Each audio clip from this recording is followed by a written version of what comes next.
Namaste, great evening. Hello, everyone. Well, I finally got some cards I have been long waiting for. They had to come from Canada, so it took them a while to get here. But now that they're finally here, I wanted to do an overall general reading for people. And the first thing that came out was on a spiritual path, how to walk a spiritual path. So this is very nice with it. So the first card to come out is gentleness. To be gentle with yourself. Okay, let me move these down. That one walks the path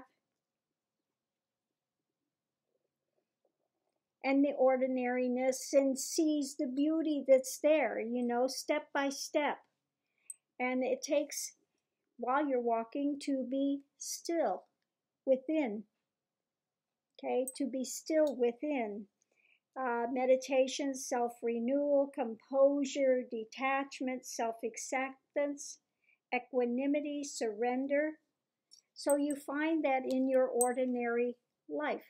That's what this path is taught. It's not that you have to go out somewhere or somewhere else, live in an ashram. You do it in your daily life, moment to moment. Okay, be within the moment. Okay, when guidance is needed, it will come. Guidance comes as needed. Okay, let me put these down. Guidance comes as needed. When one becomes ripe, when one is ripe and ready, then the great shakeup will come. Kundalini may arise, or some sort of other type of shakeup can take place in your life. Some shock, crisis, upheaval, awe-inspiring, dramatic power shifts, unpredictable, a shakeup that's a wake-up that one can learn from. Okay. And as one walks, the secret knowledge will be revealed. Okay.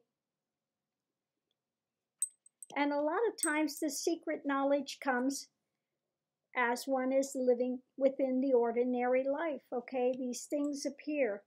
These things begin to appear within your life. Okay, and when they appear, protect it. Protective. Be protective of your spiritual path. Okay, understand what you're getting that's precious and be protective of it.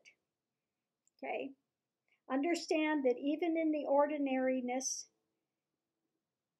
one is learning, one is building up a ripeness. Everything comes in its timing. Okay, so again, overall, be gentle with yourself. Things take time to mature, but don't be surprised because shakeups will come along the way. Okay, and sometimes you can learn the most from those times of shakeup. If you have a shock, something that happens, the recommendation here is to sit with it, be still, and see what comes and what goes and how that moves into form.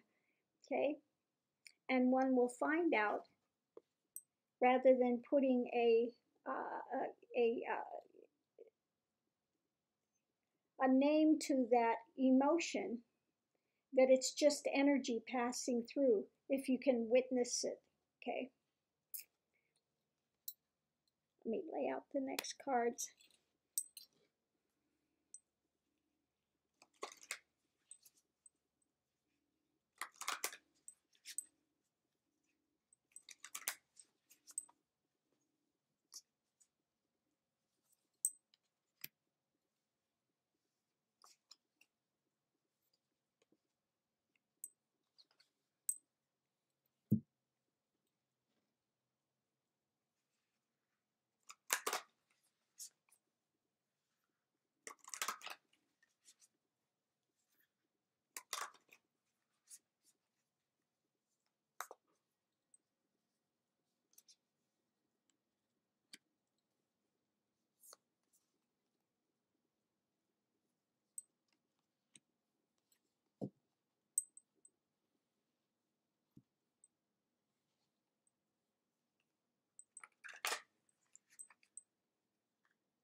Okay, so the next part is under abundance. Okay. All the things she's gathered and collected there. And we have abundance again, the second time here.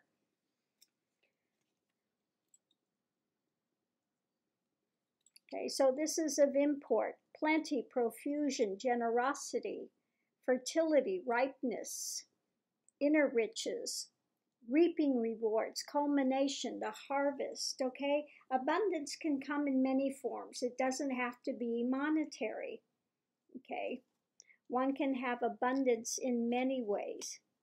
Okay, now what was important was this was the eagle spirit messenger was next to this card of deliverance.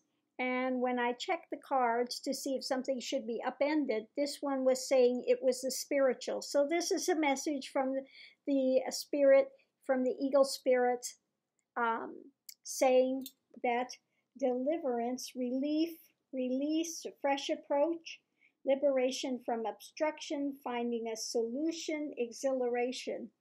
Okay, now the way to do that, because what we have down here is the mind that's out of control. Okay, mental drama. So the way to do that is to let go. Don't cling to that story. Don't feed it. Okay, let it be like the drop that falls, the ripples happen, and then it stills. Okay, it stills. So let that deliverance be there. In the end point, well, before we get to the end point, let's go to the next point, which is courage. And when one walks their path, have the courage that, you know, you're going to come up through the hard places. Okay, you're going to sprout. It's going to grow. Things are going to continue to move forward until the mind stills. When you totally let go, okay, the mind stills. Okay, we start with this and we walk the path and you let go and it becomes this. And that's when enlightenment takes place.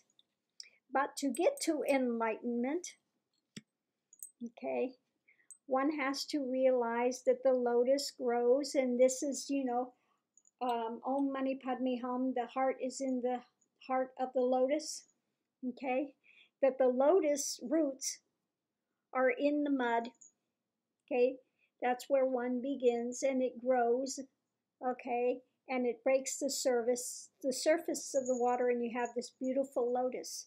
But one has to process through the mud, okay, that's when the mind stuff comes up.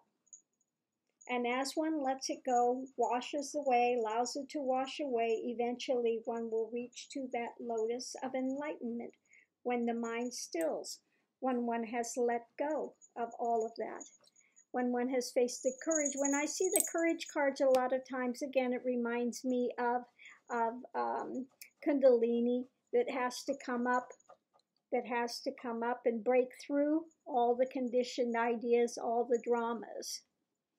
Okay, so that's a little message from the universe. Okay, most of this type of card construction, the cards I'm using here, will be mostly for spiritual type messages. So I love these decks together. We have the deck of the I Ching, and I have the deck of the, what is this? The vintage. The vintage. The I Ching and the, what is this? I think this is the Zen deck. Yeah, and the Eco deck are the ones I'm using to do the these more spiritual based messages. So these, I think these are more, this dynamic is more for spiritual messages versus more mundane type things that you get with some regular tarot cards. So I really like these together for doing spiritual messages. Namaste. Have a great evening. Bye.